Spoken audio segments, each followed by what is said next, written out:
سوال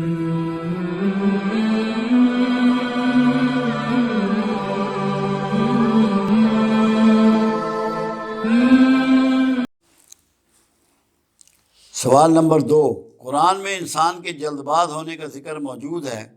سوال یہ ہے کہ انسان اتنا جلد باز کیوں ہے، اور ہمیں بحیثیت انسان کن کن معاملات میں جلد بازی سے بچنا چاہیے۔ قرآن نے کچھ باتیں انسان کے بارے میں کہیں۔ پہلا یہ کہا کہ یہ ظالم اور جاہل ہے، اس نے وہ بوجھ اٹھا لیا جو پہاڑوں نے، دریاؤں نے، سمندروں نے، تمام چیزوں نے اٹھانے سے انکار کیا کہ ہم اس قابل نہیں ہیں، یہ بوجھ اٹھانے کی پوزیشن میں نہیں ہیں۔ تو یہ اس کی جہالت تھی جس کی وجہ سے اس نے یہ بوجھ اٹھا لیا۔ اب وہ جہالت کی بنیاد جو ہے وہ عجلت ہے۔ جلد بازی میں اس نے سوچا نہیں، غور نہیں کیا کہ میں اس کو پورا کر سکوں گا کہ نہیں کر سکوں گا۔ اس کی بنیاد ہی جلد بازی پہ طے ہو گئی۔ بنیادی طور پہ اس نے بغیر سوچے سمجھے یہ فیصلہ کر لیا کہ جو بوجھ تو خلافت کائنات کا مجھے کندھوں پہ ڈال رہا ہے، میں اس کو اٹھانے کے لیے تیار ہوں۔ اللہ کا نائب ہونا آسان بات نہیں ہے، خلیفۃ الارض بننا آسان بات نہیں ہے۔ تو یہ بنیادی طور پہ جلد باز۔ دوسری چیز، اللہ نے انسان کے بارے میں جو دوسری بات کہی ظالم اور جاہل کے علاوہ، کہ انسان خسارے میں ہے۔ خسارے کی بنیاد اجلت میں ہوتی ہے۔ جو فیصلے کرتا ہے اجلت میں کرتا ہے، بعد میں پچھتاتا ہے، بعد میں روتا ہے، گریہ وزاری کرتا ہے کہ یہ میرے ساتھ کیا ہو گیا۔ کھانے میں، پینے میں، تعلقات میں، رشتے جوڑنے میں، رشتے توڑنے میں، سب میں جلد بازی سے کام لیتا ہے۔ اور جلدی کے کام کو کہا گیا کہ جلدی کا کام شیطان کا ہے۔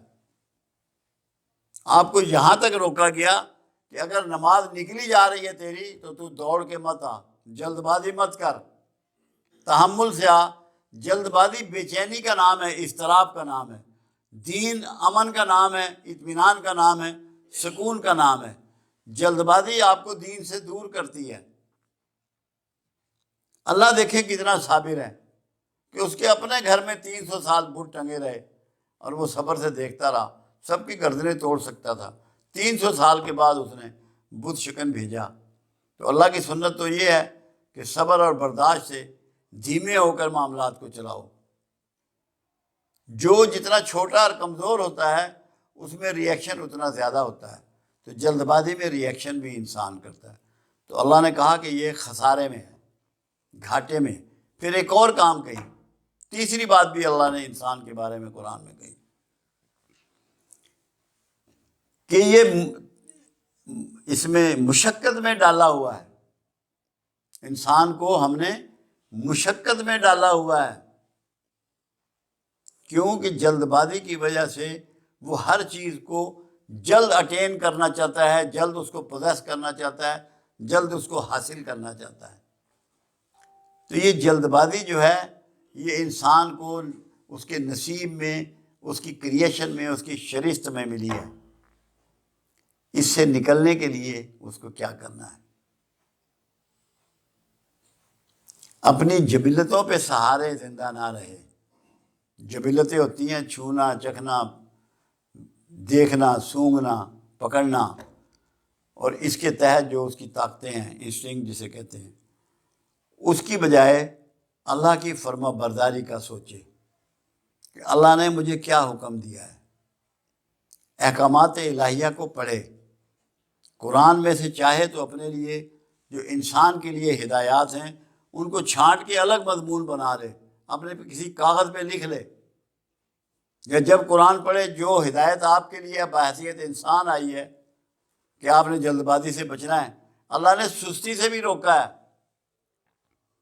جلد بازی سے بھی روکا ہے، سستی سے بھی روکا ہے۔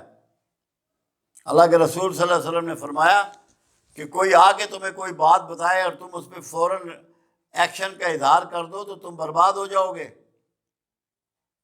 غور کر لو، تحقیق کر لو، یہ بات درست ہے یا غلط ہے۔ پنجابی میں اس کو ہم کہتے ہیں کان نہیں تکنا تو کتے مگر دوڑ پینا ہے۔ پنجابی میں بہترین مثال ہے اس کی یہ۔ تو غور و فکر کرنا ہے، پہلے کان دیکھنا ہے کہ کان کتا لے گیا یا موجود ہے۔ یہ اس کا مقصد ہے۔ تو یہ 3-4 باتیں قرآن نے آپ کے لیے کہیں۔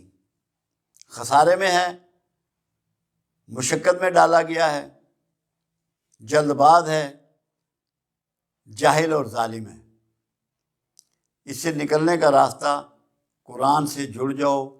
قرآن آپ کو کیا تعلیمات دیتا ہے، اللہ کے رسول صلی اللہ علیہ وسلم کی زندگی کا مطالعہ کرو، کتنا صبر ہے، کتنا برداشت ہے، کتنی نارملسی ہے۔ کسی ایک کام میں اللہ کے حبیب نے کبھی جلد بازی کا اظہار نہیں کیا۔ جلدی میں دیکھتا ہوں جو زیادہ جلدی کرتے ہیں وہ پراپر چیز پراپر جگہ پہ پراپر آدمی تک نہیں پہنچا پاتے، کوئی نہ کوئی نقصان کا احتمال ان سے ہوتا ہے۔ دوسرا اس کا بچت یہ بھی ہے کہ اللہ کا ذکر ہے، اللہ کا نام صبور ہے۔ جن میں زیادہ جلد بازی ہے وہ یا صبور کا ذکر بھی کریں، پانی زیادہ پئیں، باتیں کم کریں، اس سے ان میں یہ کوالٹی پیدا ہو جائے گی کہ جلد بازی ان کی ختم ہو جائے گی۔